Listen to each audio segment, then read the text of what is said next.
우리 옆에 계신 분들과 우리 환하게 웃으면서 인사할까요? 오늘 배워서 너무 반갑습니다. 우리 인사할까요? 아유, 오시는 걸 잊지도 않으시고 또 이렇게 다 요즘에 많이 듣는 그 용어 중에 하나가 MZ 세대라는 말이에요.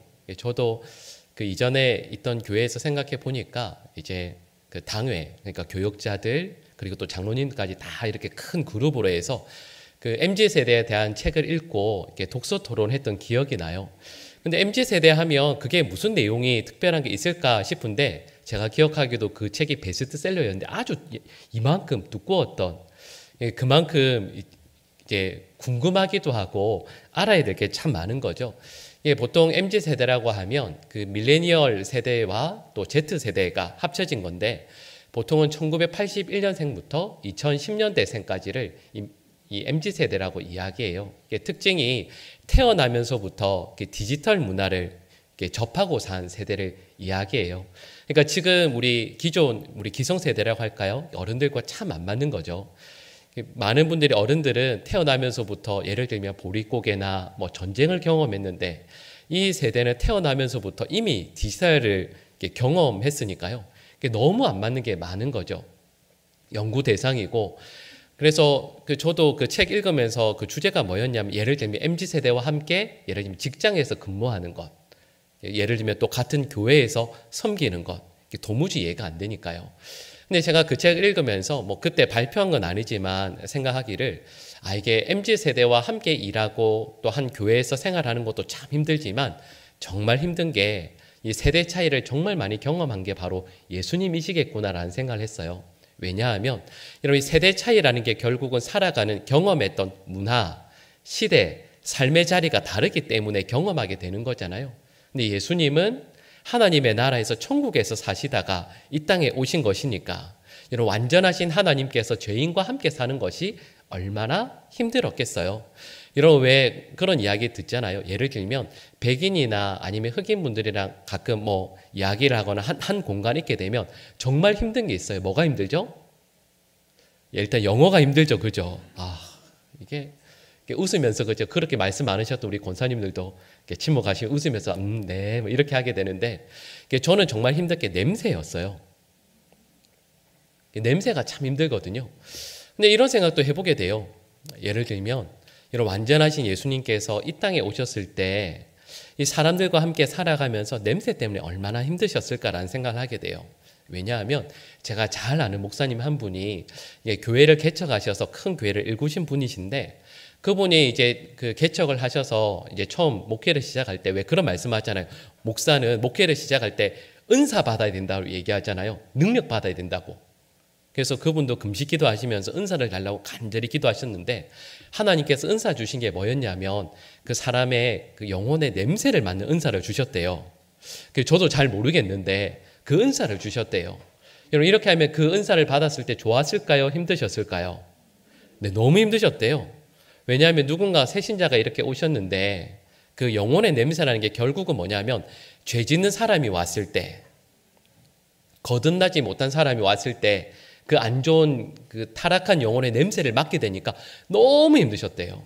처음에는 이게 너무 신기해서 좋았는데 몇 달 지나고 나서 그 목사님이 다시 간절히 금식하면서 기도하셨대요. 걷어가 달라고. 이게 필요 없다고. 차라리 아무 은사도 없어도 괜찮으니까 이 은사 다시 걷어가 달라고. 근데 제가 그 말씀을 들으면서 이런 생각했거든요. 예수님은 진짜 힘드셨겠다. 여러분, 예수님께서 사람을 만나면 뭘 아시냐면 그의 모든 생각과 중심을 아시는 분이잖아요. 얼마나 힘드셨겠습니까? 여러분 세대 차이도 예를 들면 MZ세대든 뭐 X세대든 뭐 이렇게 하는 것도 10년, 20년 차이만 나도 힘든데 영혼의 차이가 나고 그리고 영혼의 모든 것을 아시는 예수님께서 이 땅에 오셨을 때 그 사람들을 대하시면서 얼마나 힘드셨을까라는 생각을 하게 돼요. 근데 예수님께서 막상 그 세대를 만나게 되었을 때, 이 세대는 이러이러하다라고 직접 말씀하신 내용이 바로 오늘 본문 말씀에 나오는 내용인 거죠. 예수님께서 이 세대를 어떻게 정리하셨는가라고 했을 때, 우리 오늘 본문 16절과 17절 말씀을 우리 다시 한번 같이 읽어볼까요? 이 세대를 무엇으로 비유할까?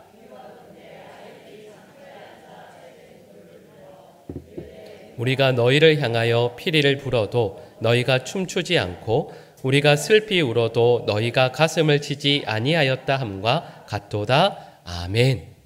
자, 여러분 이 두 절에 해당되는 내용이 좀 긴 것 같은데 간단히 정리하면 이런 말씀이에요. 예수님께서 살아가시던 그 인간의 사회를, 그 시대를 정리하시는데 기뻐해야 할 때 기뻐하지 않고 슬퍼해야 할 때 슬퍼하지 않는 세대라 말씀하시는 거죠. 근데 여러분 이 내용을 이제 예수님께서 비유로 이렇게 말씀하시는 거예요. 2000년 전에 그 당시 아이들이 노는데 여러분 그때 뭐 장난감이라는 게 변변치 않았겠죠. 그래서 아이들이 노는데요. 시장 놀이를 하는 겁니다. 시장에서 놀이를 하면서 먼저는 잔치집 놀이를 하는 거예요.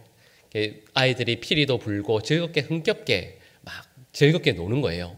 근데 아이들이 즐겁게 피리도 불고 소리도 치고 노래도 부는데 그 옆에 있는 아이들이 그 노래소리에 맞추어서 즐거워하지 않고 춤추지 않는 거죠. 상갓집 놀이를 합니다. 아마 몇 명 아이들이 그 뭐 어떻게 할까요? 뭐 영정 들고 있는 것처럼 이렇게 하고 그 옆에서 뒤에 아이들이 아이고 아이고 이렇게 하겠죠. 근데 그 옆에 다른 아이들이 그럼 같이 슬퍼하고 눈물 흘려야 되는데 그냥 멀뚱멀뚱 보고 있었다라는 이 내용을 예수님께서 말씀하고 있는 거죠. 그러니까 여러분 이 내용을 우리말로 하면 이런 거예요. 예수님과 슬픔의 코드도 다르고 웃음의 코드도 다르더라 하는 것을 말씀하는 거죠. 근데 여러분 예수님과 이 코드가 다르면 또 다른 말로 이야기하면 예수님과 이런 관점이 다르면 그 사람들이 예수님의 관점에 당연히 맞추어야 하지 않겠습니까? 근데 그 사람들이 여전히 자기의 관점, 자기의 코드를 고집하였다. 진정으로 슬퍼해야 할 것에 슬퍼하지 않고 진정으로 기뻐해야 할 것에 기뻐하지 않았다. 이렇게 말씀하는 거죠. 근데 여러분 여기에서 우리가 먼저 생각해야 될 것이 있어요. 예수님께서 이렇게 말씀하시거든요. 우리가 너희를 향해서 피리를 불어도 이렇게 말씀하셨어요. 근데 여러분 여기에서 우리라는 게 누굴 의미할까요? 당연히 비유에서는 시장에서 피리를 부는 아이들을 의미하겠죠. 근데 여러분 오늘 본문 말씀에서 이 우리는요 두 사람을 의미해요. 누굴까요? 세례 요한과 예수님을 의미합니다. 그러니까 이런 의미죠. 예수님과 슬픔의 이유가 그리고 기쁨의 이유가 같았던 사람이 있어요. 그게 바로 세례 요한이라고 말씀하고 있는 거죠. 여러분 세례 요한이 예수님의 길을 예비하는 사람이었습니다. 그리고 세례 요한이 선포했던 메시지가 뭐였죠? 저희 지난주에 함께 나누었는데 회개하라 천국이 가까웠느니라 이걸 세례 요한이 선포합니다. 그러니까 이건 한마디로 말씀을 드리면 회개 그리고 임박한 천국을 선포했다라고 말할 수 있죠. 그리고 이런 세례 요한에 대한 그 평가가 오늘 18절 말씀에 나오는 내용인데요. 간단히 말씀드리면 이런 거죠. 세례 요한은 먹지도 않았고 마시지도 않았던 사람이다. 그래서 사람들이 뭐라고 평가하냐면 세례 요한을 귀신에 들린 사람이었다라고 평가해요. 근데 여러분 여기에서 이런 고민 혹시 해보셨어요? 여러분 세례 요한은 왜 먹지도 않고 마시지도 않았을까요? 자 여러분 우리 세례 요한에 대해서 일단 알고 있는 내용이 있어요. 예전에 제가 마태복음 이 수요일에 말씀을 전하면서 처음 나누었던 말씀입니다. 여러분 세례 요한이 그 사역을 시작하면서 어디에서 지내죠? 광야에서 지내요. 근데 세례 요한이 먹었던 게 뭐였죠? 예, 메뚜기와 석청이에요. 여러분 근데 여러분 메뚜기는 그 메뚜기예요, 아니에요? 여러분 저 너무 좋아요. 기억 하나도 안 나시는군요. 여러분 그 메뚜기는 그 우리가 알고 있는 메뚜기가 아니에요. 여러분 광야에 어떻게 메뚜기가 있겠어요? 여러분 이 말씀 보면서 어떤 분들은 메뚜기 구워 먹으면 맛있는데 그런 뜻이 아니에요. 여러분 메뚜기라고 했을 때 이게 히브리어로 뭐냐 하면 하루부라고 이야기하거든요.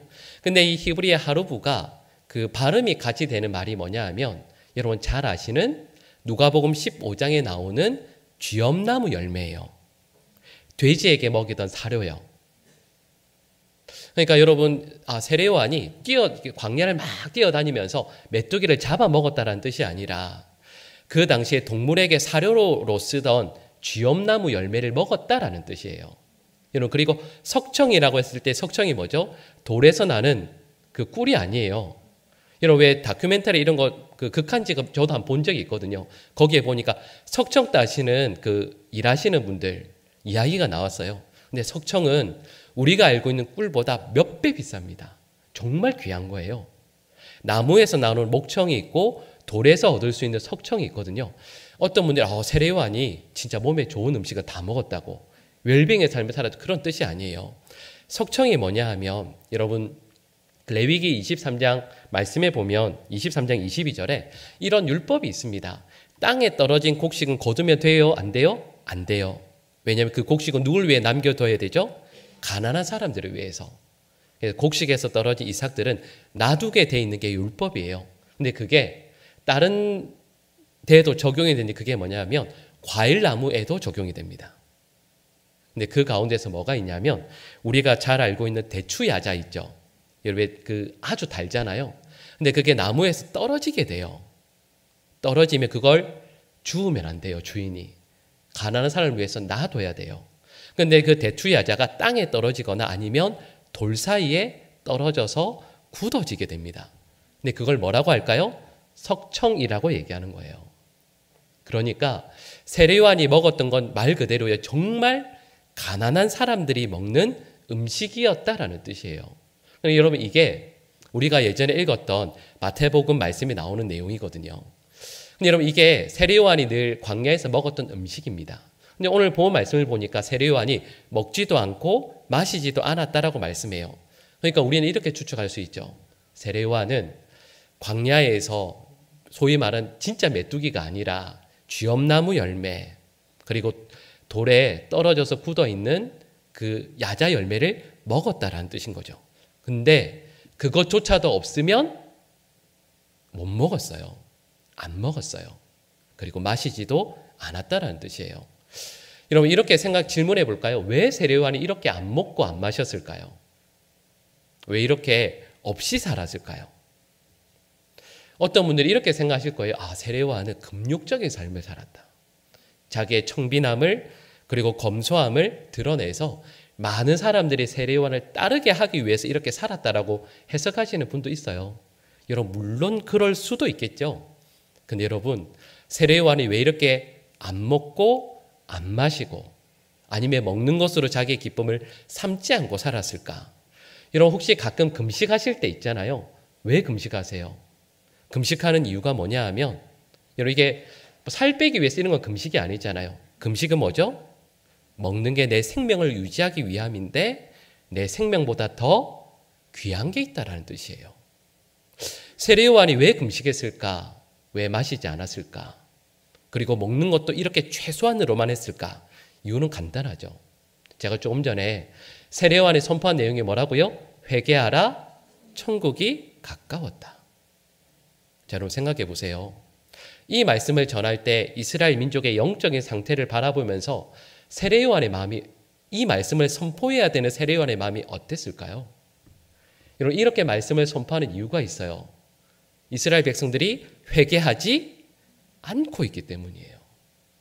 천국이 가까웠는데 천국이 저 멀리 있는 것처럼 이 땅의 삶이 영원한 것처럼 살고 있었기 때문이에요. 한마디로 이야기하면 이스라엘 백성들은 죄 가운데 살고 있었기 때문이죠. 그러니까 세례요한이 이렇게 금식하고 최소한으로 먹고 최소한으로 마시며 살았던 이유는 이거예요. 이스라엘 백성들의 죄로 인해서 슬퍼했기 때문이에요. 이스라엘 백성들이 말씀 앞에서 돌아오지 않으니까 이스라엘 백성들 유대인들 전체가 망해가는 그 모습을 바라보면서 가슴 아파서 통곡하면서 회개하라 선포하는 거예요. 세례요한은 웃으면서 여러분 회개하시면 좋겠어요. 얼른 돌아오셔야지. 이렇게 말하는 거 아니에요. 세례요한이 망해가는 이스라엘 백성들의 영적인 모습을 바라보면서 통곡하면서 금식하는 거예요. 마음 아파서 선포하고 있는 거죠. 그런데 이런 세례요한을 보면서 종교 지도자들이 뭐라고 이야기하냐면 저 사람 미쳤다라고 얘기하는 거예요. 왜요? 망할 것 같지 않으니까 우리는 그 사람들이 볼 때 세례요한이 왜 저러는지 이해가 안 되는 거예요. 왜 우리가 슬퍼해야 돼? 왜 우리가 마음 아파해야 돼? 우리 이렇게 잘 살고 있는데 지금 하루하루 살아가는 거 로마 지배하에 있지만 그래도 괜찮은데 아니 이게 무슨 힘든 일이야? 이렇게 생각하고 있는 거죠. 여러분 그런데 이렇게 슬퍼하는 세례요한을 예수님께서 뭐라고 말씀하시냐면 세례요한이 나와 슬픔의 이유가 같다라고 말씀하시는 거예요. 우리가 잘 알고 있는 사도 바울의 슬픔의 이유도 있어요. 슬픔 코드라고 생각하면 우리 잘 알고 있는 전에도 한번 말씀드렸죠. 로마서 7장 24절 말씀인데요. 우리 화면에 나오는데 같이 한번 읽어볼까요? 오라 나는 공고한 사람이로다. 이 사망의 몸에서 누가 나를 건져내랴. 아멘. 자, 여러분 이 말씀을 잘 생각해 보세요. 사도 바울이 탄식해요. 오라. 여러분 여기에 사도 바울의 슬픔이 가득 묻어나요. 네, 이렇게 이야기해요. 나는 공고한 사람이다. 이런 공고하다는 말의 이 원어의 뜻이 뭐냐면 비참하다라는 뜻이에요. 사도 바울이 자기 자신을 보면서 너무 비참해서 사도 바울이 통곡하면서 이 로마서 7장 말씀을 한탄하면서 선포해요. 여러분 왜 그렇죠? 분명히 나는 말씀대로 살고 싶은데 말씀대로 못 살고 있거든요. 그 당시에 모든 사람들이 존경하는 대사도인데 이 신약 교회에서 누구라도 인정할 만한 사도 바울임에도 불구하고 모든 사람들 신앙생활을 사도 바울처럼 하면 되지. 저분 보고 우리 신앙생활을 하면 된다라고 그런 말을 들음에도 불구하고 사도 바울이 자기 자신을 보니까 그러지 않거든요.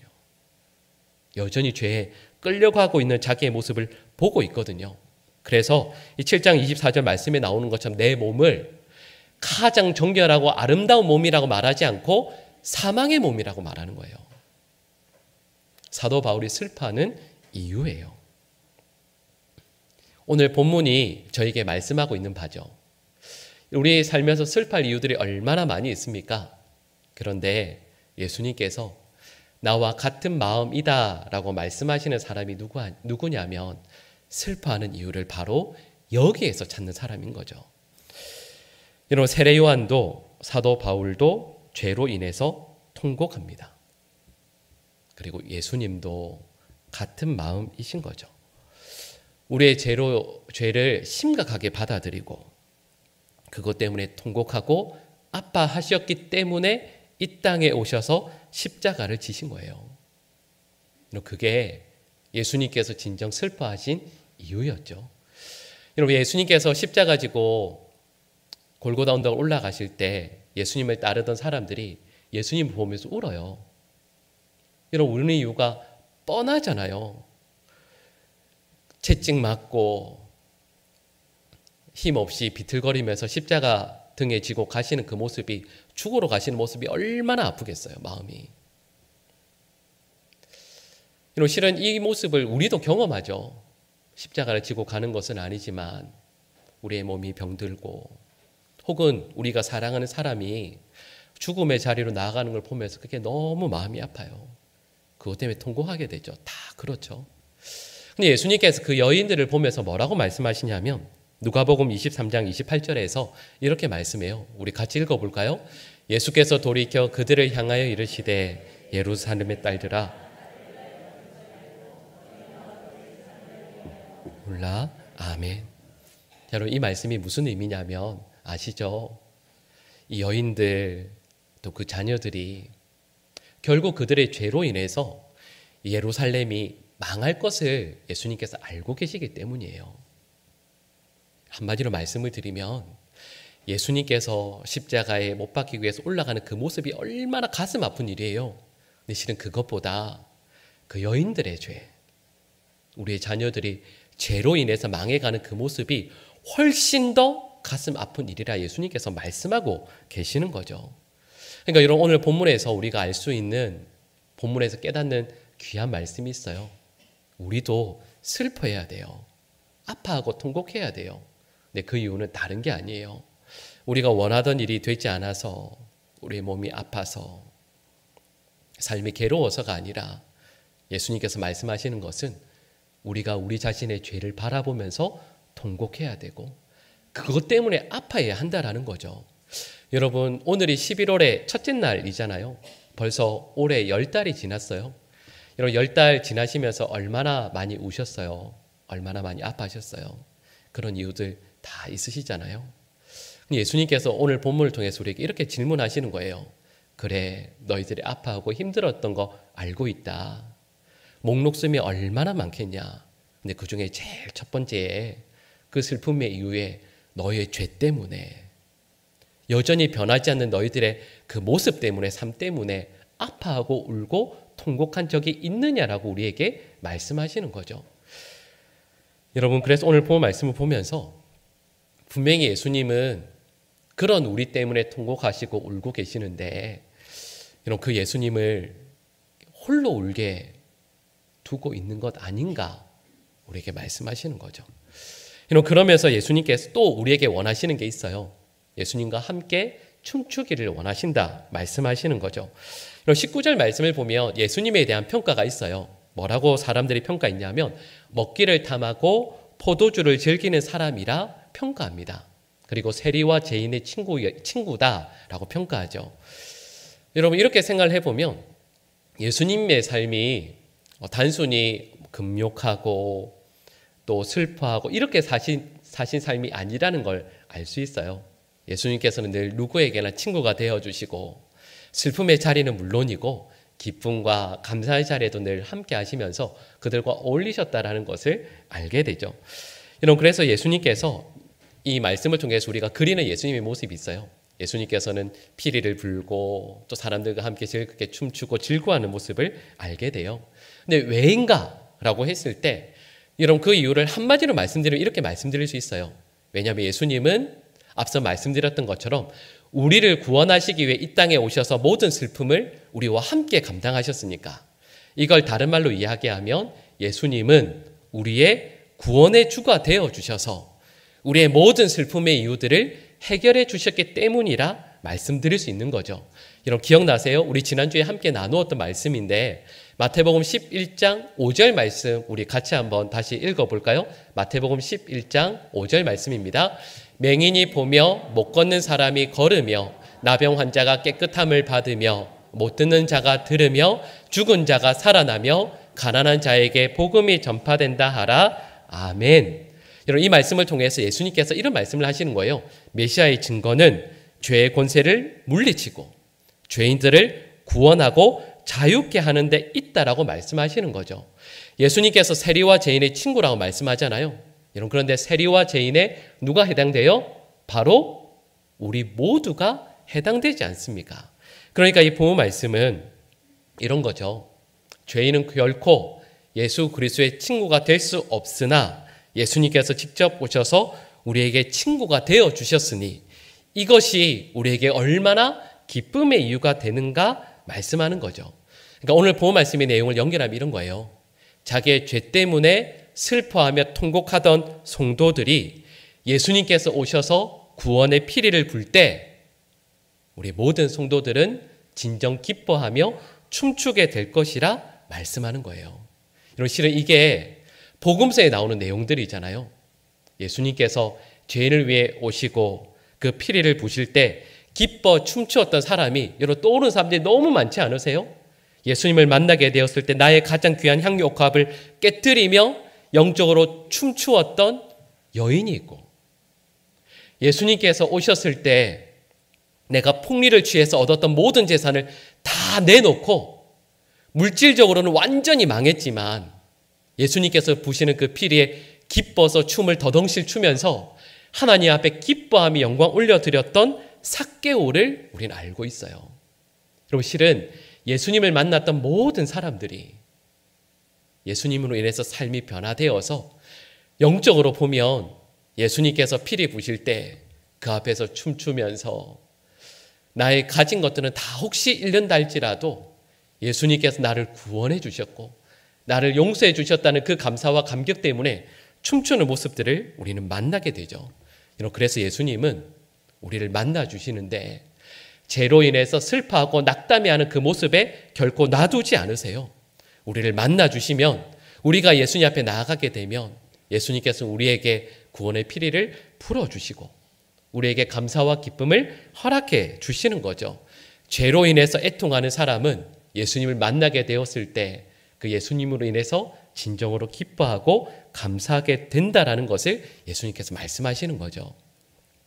여러분, 그래서 오늘 본 말씀이 이렇게 말씀해요. 세상의 사람들이 기뻐 춤출 때 이유는 명확해요.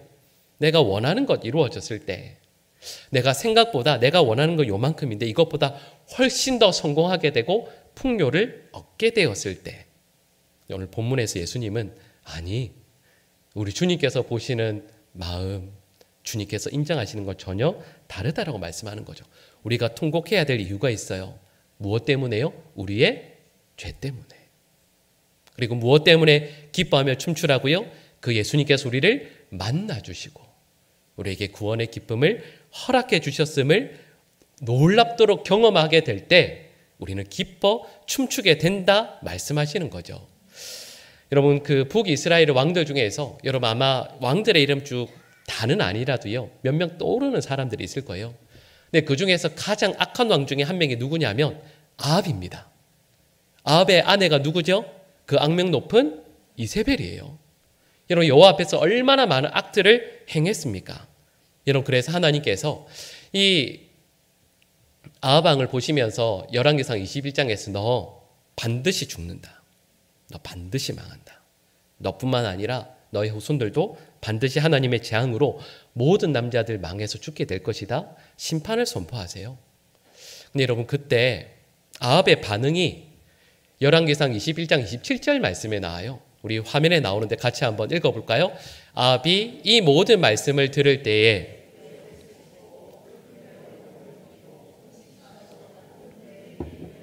또 풀이 죽어 다니더라. 아멘. 아합이 어떻게 하냐면 자기의 죄를 심각하게 받아들여요. 그리고 통회합니다. 그리고 회개해요. 여러분, 제가 좀 전에 이렇게 말씀드렸잖아요. 이스라엘 왕 중에 가장 악한 왕 중에 제 생각에는 1번, 2번 중에 해당되는 사람이 아합이거든요. 근데 아합이 하나님 앞에서 이렇게 회개하고 통곡해요. 그러면 하나님께서 어떻게 하실까요? 이어지는 29절 말씀을 보면 하나님의 반응이 나옵니다. 같이 읽어볼까요? 아합이 내 앞에서 겸비함을 내가 보느냐? 그가 내 앞에서 겸비함으로 내가 재앙을 저의 시대에는 내리지 아니하고 그 아들의 시대에야 그의 집에 재앙을 내리리라 하셨더라. 아멘. 무슨 말씀이냐면 이런 말씀이에요. 그 악명 높은 아합조차 하나님 앞에 죄로 인해 슬퍼하고 가슴을 치면 하나님은 그를 무시하지 않으시고 그의 앞에서 기쁨의 피리를 불어주신다라는 말씀이에요. 아무리 악해도 하나님 앞에서 통곡하며 나의 제대 모습을 깨닫고 주 앞에 엎드리면 용서해 주신다 말씀하시는 거죠. 자, 여러분, 근데 오늘 본 말씀을 다시 우리에게 적용해 보면 이런 말씀이에요. 여러분, 이 세상이 실은 밤낮으로 피리를 부며 춤추는 세상입니다. 여러분, 이렇게 제가 말씀을 드리지만 세상에서 우리가 기뻐할 이유가 얼마나 많아요. 여러분, 가정에서 예를 들면 자녀나 아니면 남편이나 아내가 속썩이면 그래도 기뻐할 이유가 있죠. 그죠? 여러분, 우리에게는 뭐가 있죠? 백화점이 있잖아요. 너무 속상하면 남편 이름으로 된 카드 들고 와서 어떻게 하면 되죠? 그냥 그으면 되잖아요. 여러분, 명품백을 살 때 오는 기쁨이 있습니다. 그런 기쁨이 있죠. 근데 여러분, 그게 기쁨이 오래 안 가요. 이 기쁨이 오래 안 가면 다시 어떻게 하면 되죠? 여러분, 친한 친구들과 뭘 가면 돼요? 여행 가면 돼요. 미국이나 뭐 외국의 유럽에 한 14박 15일 가면 그만큼 즐겁잖아요. 뭐 쇼핑을 하든 여행을 가든 아니면 TV를 보든 여러분, 세상을 둘러보면 기쁨의 이유들이 참 많은 세상이에요. 여러분, 이 세상에 우리가 기뻐할 이유들이 얼마나 많이 있습니까?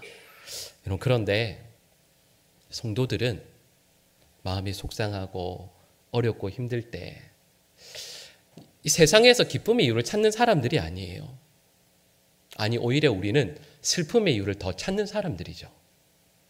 건강의 문제, 자녀의 문제, 내가 원하던 일들이 마음대로 되지 않았을 때 이것 때문에 참 슬프다라는 정도로 그치는 게 아니라 그런 일들이 닥쳤을 때뿐만 아니라 일상의 삶 가운데에서 어제와 똑같이 반복되지는 일상의 삶 가운데서 내가 혹시 하나님 앞에서 바르게 살아가지 못하는 것은 아닌가?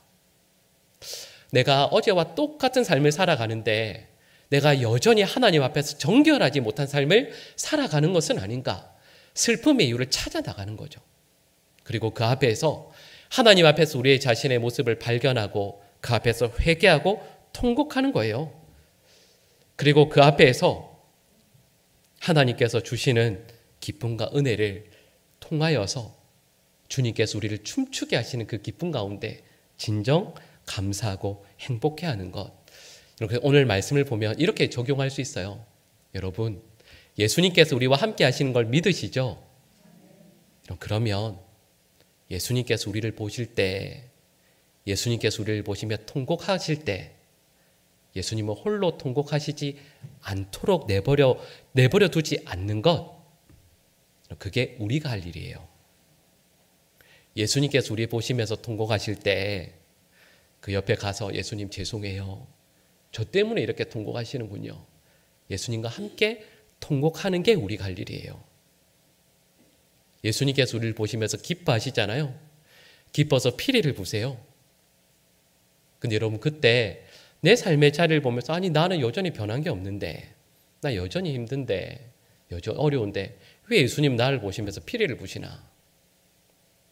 그냥 저곳에 가서 그냥 예수님이 기뻐하시든 예수님께서 피리 부시든 아무 상관없이 그냥 저곳에 가서 홀로 울면서 왜 나는 이게 안 되나?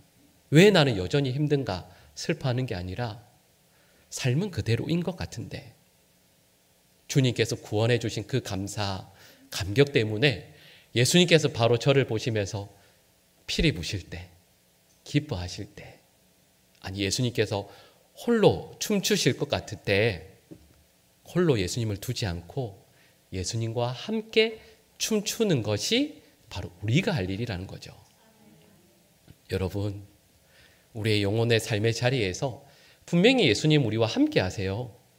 근데 예수님이 슬퍼하실 때 나는 미친 듯이 기뻐하면서 세상에서 많은 것을 가졌다라고 그렇게 기뻐하는 것도 아니고, 예수님께서 기뻐하실 때 세상에서 내가 오히려 잃었다고 슬퍼하는 것이 아니라 예수님께서 슬퍼하실 때 함께 슬퍼하고 예수님께서 기뻐하실 때 함께 기뻐할 수 있는 우리 모든 주의 백성들 될 수 있기를 간절히 축복합니다.